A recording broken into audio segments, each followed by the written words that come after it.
All right, as promised, very excited to bring on from SiriusXM, CBS Sports. You can catch them everywhere. The Cover 3 podcast brought to you by BetOnline, Mr. Danny Kanell. DK, what's up, man?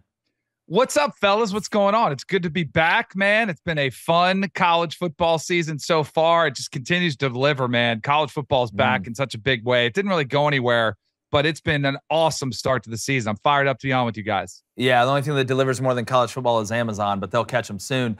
You know, Danny, too, it always goes by so fast. It always goes by so fast. It's like we just started week 1, Georgia, Oregon, all the way across the board. Now we look up, and it's week 7, but there are some absolutely delicious matchups this weekend. No dollar menu. It's full filet mignon. I want to start with one that may not be in the spotlight as much, but you do have a tie, too, with your alma mater there at FSU. I want to ask you first about the trajectory that you've seen this year. They seem to be playing so much more organized, more together. It seems like Mike really has a grip on their identity and who he wants them to be. You add that with Jordan Travis really figuring it out. He's way more efficient with the ball. The intermediate passing game for him, there's been a huge jump in the last 2 years. It's going to be a tough one against Clemson. You do get him at home, but what do you think about the overall trajectory right now from Florida State as opposed to what we were hearing coming in the year? Because that seat for Mike was seat warmer hot a little bit.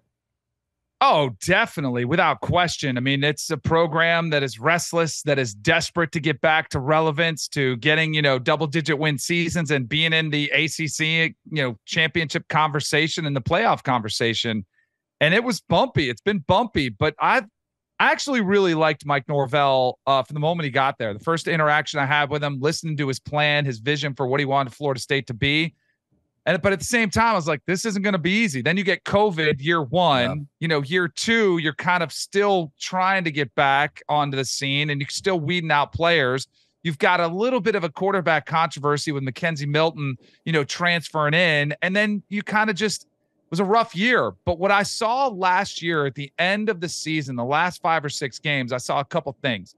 I saw a team that started to fight, that didn't give up on the season, because a lot of teams, and even Florida State's recent history, would have thrown in the towel, thrown in the towel, checked out. And then I saw Jordan Travis start to develop. I was like, all right, he's starting to make some good reads. His completion percentage goes up. His touchdown to interception ratio starts to improve. And then you come into this season, I'm like, all right, I felt kind of good about this season. But I thought good, by good, I mean 8 wins. I think that's where I was. The total for them was 7.5. I was like, they'll go over, but not much more than that.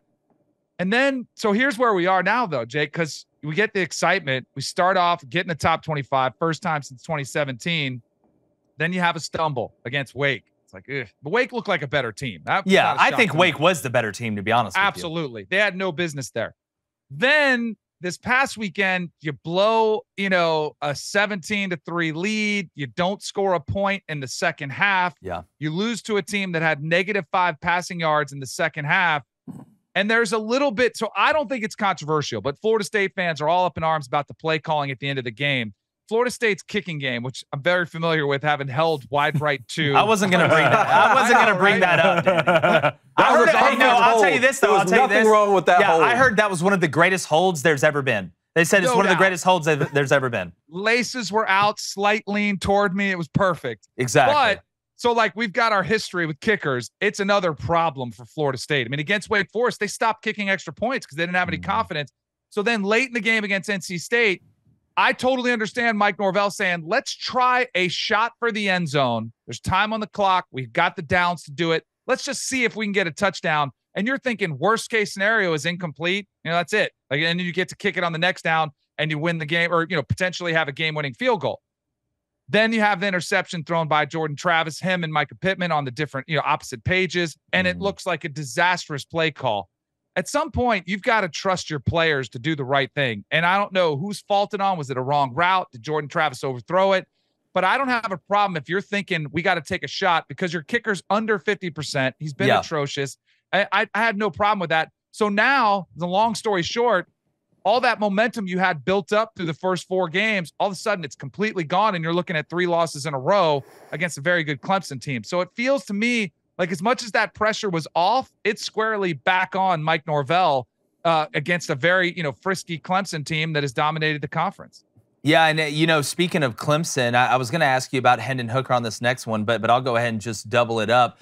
First off, do you think Hendon Hooker has a legitimate chance? He's going to have an opportunity to have a couple Heisman moments or a Heisman moment this weekend against Alabama. Then you do play Georgia. I have him as number 2 in my Heisman race right now, behind C.J. Stroud, who I think's a number 1. I know Ajigba's been hurt, but Marvin Harrison Jr., they've got aliens running around. And the wide receiver room isn't a problem at Ohio State. Then also DJU. I've seen a lot of things, Danny. I've seen a lot of quarterbacks progress. I've seen a lot of quarterbacks using offseason to build chemistry with wide receivers, and typically you see that timing pay off from game 1 or series 2 on. Very rarely do you see a quarterback's timing click as old as DJ is after being a year in game 3 or 4 of the second year, but I guess that's just his timeline. He's winning in multiple ways, he's using his legs effectively, and he's understanding his matchups. You go back to the Wake game, he took advantage of every matchup they had down the field. Do you mind talking about those two for a second? For sure. Hendon Hooker might be my favorite quarterback in the country. And I think if you scoop, it's a little bit pricey. Bet Online right now has him at 7-1 odds. It's, you'd like a little bit longer than that. I actually scooped him up 35-1 in the preseason, just coming in off the season last year, 31 touchdowns, 3 interceptions, and he's picked up on it. But I don't think he has to win the game, but if he has a good game and has them in contention and they lose late, or if they knock him off, he might jump to the top of the Heisman conversation. It would be that impressive because he's going to have to do it. We'll have to see what happens there. But I love his skill set, love what he's doing within Josh Heupel's system. For DJ, so I'm torn on DJ, and I think Dabo Swinney deserves a ton of credit. He does. For standing by his guy, because everybody, myself included, said, man, you might have to make a change, right? Go to Cade Klubnik, go to the ring, go to the guy in the bullpen who's a 5-star sitting there waiting in the wings. It just doesn't look right. And Dabo steadfastly was like, nope, DJ's our guy. We know it's in him. We know it's in him. He can bring it out. And then against Wake Forest, you get the best version of DJ. He's got guys hanging on him, making 2-point conversions, throwing for 5 touchdowns, rushing. Just looked the part. That was the DJ we want. I will say this, though. I thought that was going to be a game which catapulted him to those types of games every week. And maybe that's on me for putting that expectation, that bar so high. Because against NC State, I thought he was good, not great. Against Boston College, I thought, and maybe I shouldn't say the Clemson offense, good, not great. I think this will be his biggest test. And I think he's going to have a performance like he had against Wake, where he'll be under a little bit more pressure. From the pass rush of Florida State. Jared Verse is a monster. Secondary that'll be one of the better secondaries he's faced. So I think this will be a game with a lot of pressure on DJ if they want to go in on the road and pull off the upset and cover that 3.5. Yeah, I agree with you 100%. I do think in that NC State game, he did a good job of using his legs, and I like to see him win in multiple ways. That, to me, shows me the versatility that he's going to be able to have down the road. You got to be able to win shootouts. You got to be able to win tight ones when you have to make plays when it's a little bit low scoring. Also, on the Jared Verse thing, that is kind of a cool side effect of the transfer portal because they were watching other teams and saw him. And that he kept making plays and kept making plays and kept making. I'm trying to. Where was he at before that, Danny? It was some SUNY, Albany, I think, like something. Yeah, like it was Albany, something like that. And they're like, "Who is this guy that is running these plays down and making these plays?" What do? They get him to transfer. Now he's a stud. Beast. Yeah. Danny, as a fellow holder, you let me know if there's a Ray Finkel situation over there, because I'll come to your defense. Yes. Okay. Nobody kidnapped Danny Marino after. No. I'll have to Ace Ventura this thing in a heartbeat. 6 top 25 matchups this weekend. I'm looking at my alma mater, Michigan playing Penn State in the Big House. I'm kind of torn on this game, Danny. I mean, J.J. McCarthy's the most accurate passer in the country right now. They have weapons on the outside, and Blake Corum's on my Heisman list, and they're playing better on the defensive side of the ball. They're getting pressure. Now, the secondary needs to improve, but I look at Penn State right now, also unbeaten, and they have better wins on their resume. At Auburn, at Purdue, neither one of those teams are elite, but those are impressive wins. So to me, what comes Sunday morning, which of these teams remains unbeaten, Michigan or Penn State? I love this game. I think it's phenomenal. I'm leaning towards Michigan. It's full touchdown, that's a lot of points in a game like this that I think will come down to the wire. So I'd lean toward Penn State with the points, but I think Michigan wins the game. You mentioned Blake Corum. Like at 20-1 odds, now's the time to scoop him up if you think he can run on this Penn State defense. I happen to think Penn State will sell out and be like, you know what, J.J. McCarthy, you've only started a handful of games. You're still pretty green. You're still coming into your own. We're going to make you beat us. And I would too. I think any coach would try to do that. And I think that's what James Franklin will try to do. And J.J. McCarthy's been getting slowly better, better and better each week. He's getting more comfortable.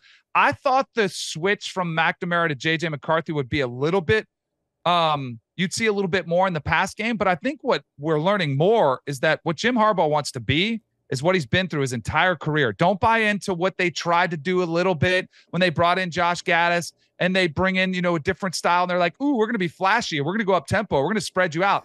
Jim Harbaugh doesn't want to be that. And I don't think that's what Michigan is. And he showed you last year that you can win with physicality still, and you can win with a run game and great defense. So I think maybe that's where I'm like, I thought they were going to try to become something that they're not. And J.J. McCarthy does give you better quarterback play over Cade McNamara. And then on the flip side, Penn State's going to try to be physical too. I think this game will be a bloodbath. I would lean towards the under in this one all day because I think they'll both be trying to establish the line of scrimmage.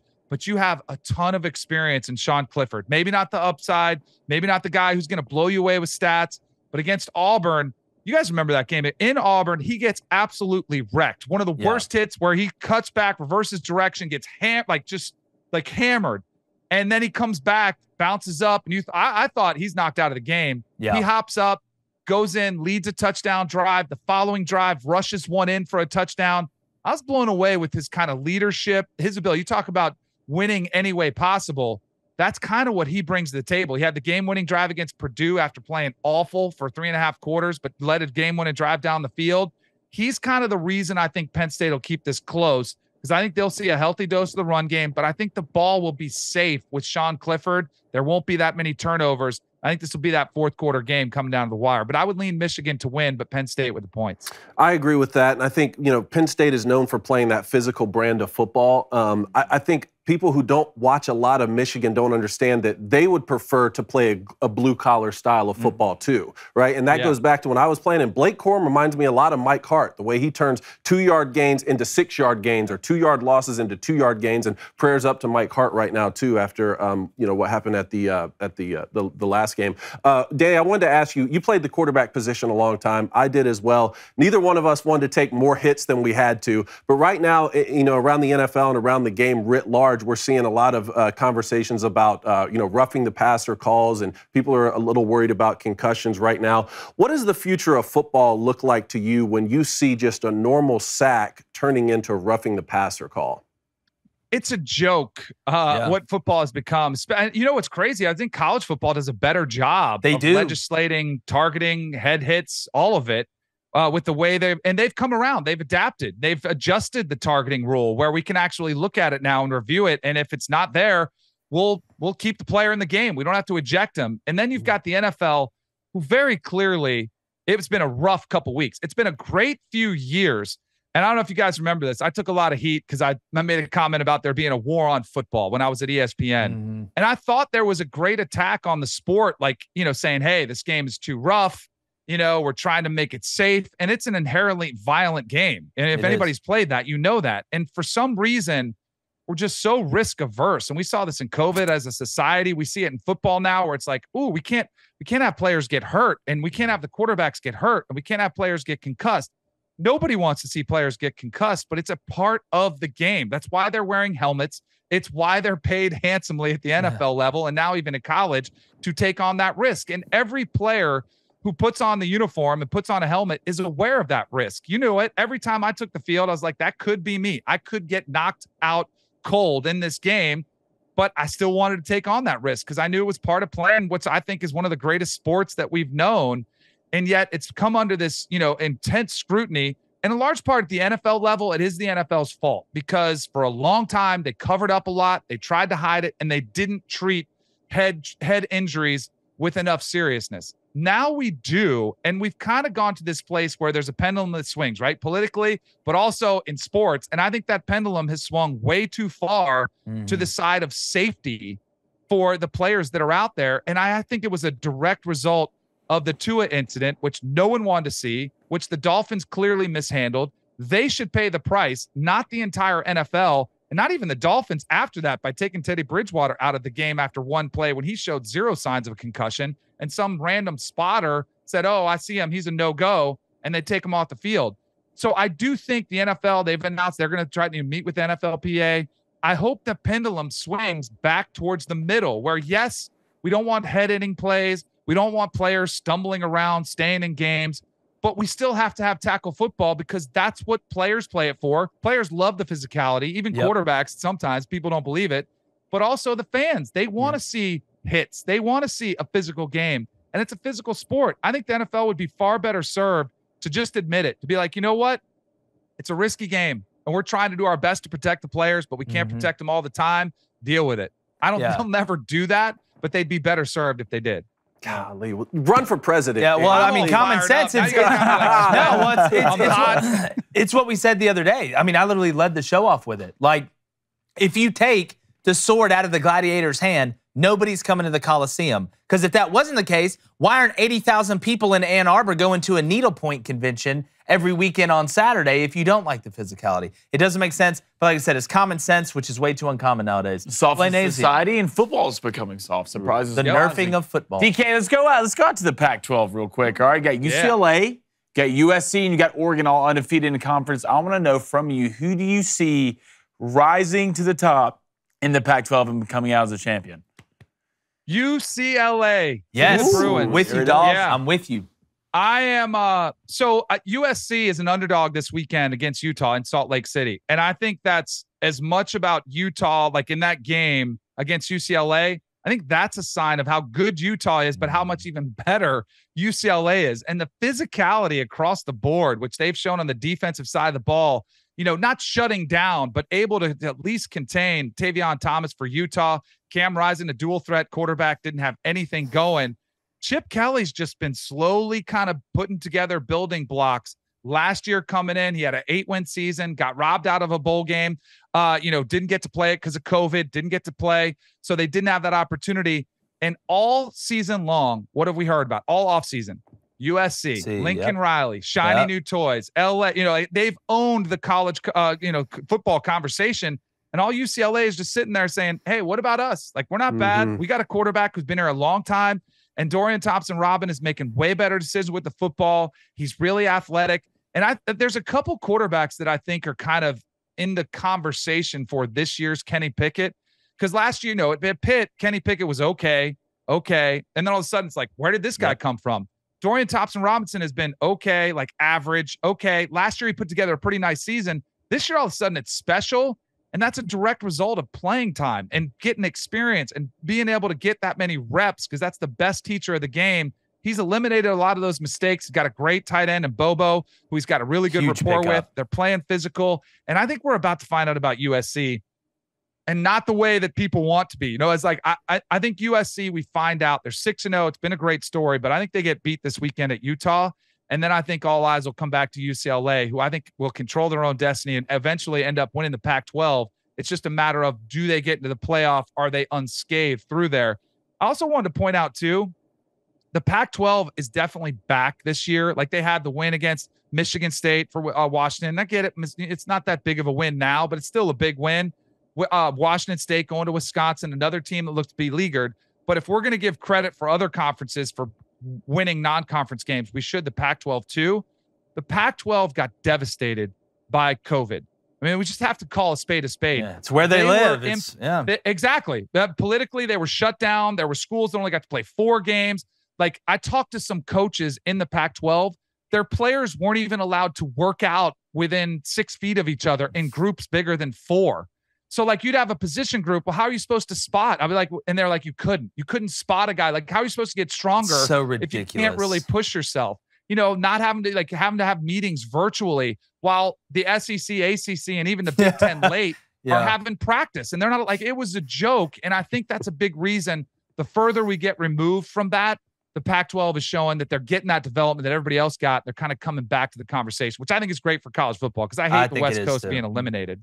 I'm with you. I'm 100%. I want every region to be good. I want every region of college football to be good. Finally get to see DTR healthy, and he's looking phenomenal. And I'm a firm believer, too, in that Zach Charbonnet had a lot to do with the physicality change of that team. Yes. No doubt. Typically there's always one guy that's kind of a catalyst, and sometimes it's a center, maybe the center that's a little bit short, that's just tough as hell with a beard, or, it's a linebacker or something like that. But Zach Charbonnet, I think, has elevated the physicality of that whole team when you look at it. I do think, one person does have the power to do that. He's a great back, man. He's James Conner. He's James He Conner. runs so heavy. That's who he is. He's 100. I say it every show. I'll continue to say it every show. Drake May is Justin Herbert, and Charbonnet is James Conner. I swear. Now you're talking. Now I said Hendon Hooker was one of my favorite quarterbacks. Drake May. Oh, my man is a #1 overall pick. Hey, for sure. Stud. That dude's throwing off more platforms than Kendrick Lamar right now. Like it's but Danny, like you want to talk about like Heisman, right? Like MVPs, like who's the most valuable to your team? I can make the argument that Drake May is more important than Bryce Young is to Alabama. They're so bad on defense that if Drake May doesn't just play well, he's got to go off. He's legitimately got to go off so they can win games. That's how bad they are on defense. 5th on my list right now. I mean, I'm with you, Danny. They can't lose a lot more games. Somebody's going to take him.